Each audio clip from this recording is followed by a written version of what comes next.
पूरे भारत में कहीं भी बीजेपी के सरकार में रेप हो जाती है तो आप चुपचाप रह जाइएगा। अगर आप कोई अधिकारी हैं, कोई पद पे हैं और आप आवाज उठाइएगा जाकर कि इस लड़की के साथ में रेप क्यों हुआ, तो आपका पद छीना जाएगा। पद छीनाएगा और आपको सजा भी मिल सकता है। इसलिए आप चुपचाप रहिएगा, जो हो रहा है वो होने दीजिएगा। हरियाणा से एक बहुत ही बड़ी खबर आ रही है। 15 वर्ष के लड़की के साथ में 40 मिनट में 4 बार रेप किया गया है।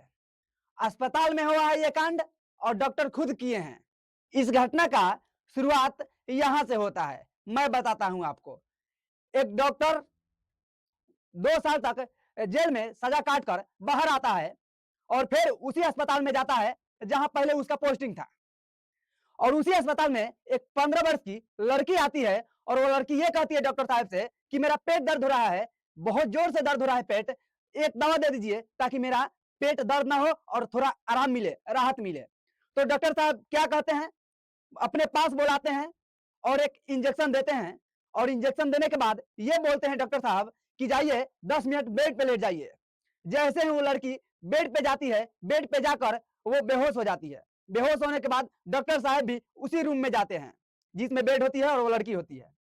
उसी रूम में डॉक्टर साहब जाते हैं और जाने के बाद सारे नर्स जो होती है उसे बाहर कर दिया जाता है और डॉक्टर साहब लगातार 1.5 घंटे तक उनके साथ उस रूम में रहते हैं जिसमें लड़की और वो बेड था।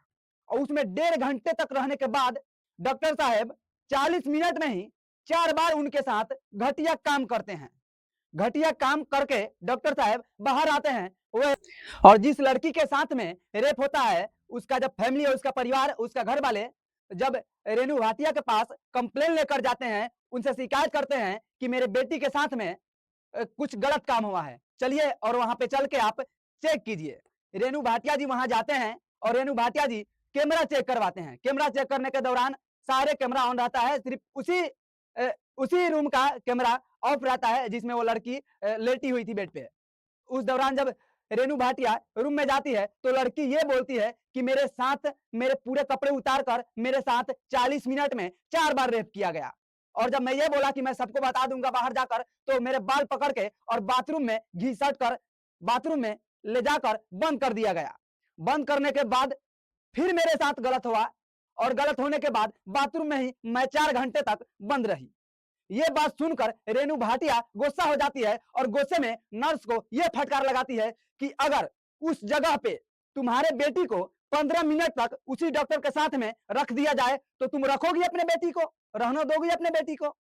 तो नर्स लोग ये बोलती है कि हम अपने बेटी को कैसे रहने देंगे, आप गलत बोल रहे हैं, आपको इस्तीफा देना पड़ेगा। और ये कहते हुए नर्स जो होती है, सारे अस्पताल का नर्स इकट्ठा होकर आंदोलन करती है और आंदोलन करके धरना पे बैठ जाती है। धरना पे बैठने के बाद रेणु भाटिया को गिरफ्तार और उस पर कानूनी कार्रवाई करने का मांग करती है और मांग करने के बाद ये कहती है कि अपना पद से इस्तीफा दो। इस्तीफा नहीं दोगे तो ये हॉस्पिटल जितना अस्पताल है ये सब बंद रहेगा, तुम्हें इस्तीफा देना ही पड़ेगा। ये सुनते हुए रेणु भाटिया जी चुपचाप जाकर इस्तीफा दे दिए।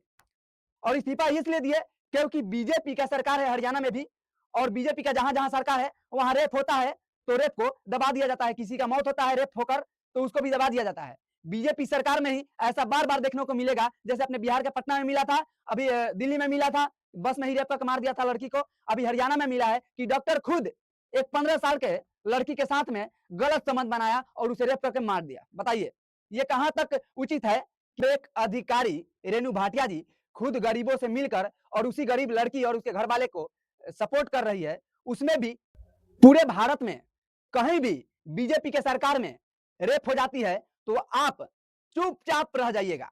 अगर आप कोई अधिकारी हैं, कोई पद पे हैं और आप आवाज उठाइएगा जाकर कि इस लड़की के साथ में रेप क्यों हुआ, तो आपका पद छीना जाएगा।